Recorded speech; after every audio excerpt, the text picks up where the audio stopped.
Hello, we're here. Gonna do a smoke test on our Mustang. We got a Smoke Air Pro. There it goes. Got it hooked up to our air hose. Got our machine. It's got oil in it. Goes to this battery. You got this guy. Pretty much we got it. Our hose disconnected over here, and our line from the smoke machine plugged into it. It goes into the system. There's several ways you could do that. Got our throttle body blocked off over here. You don't always have to do that, but we did on this one.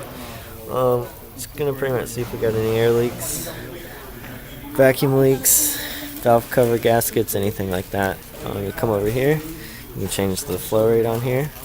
Turn it up, turn it down. Then to do this, turn it on.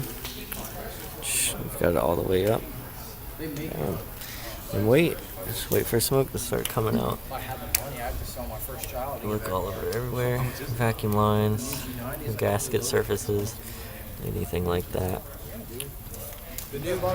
Usually takes a minute or two, but you'll know pretty quickly.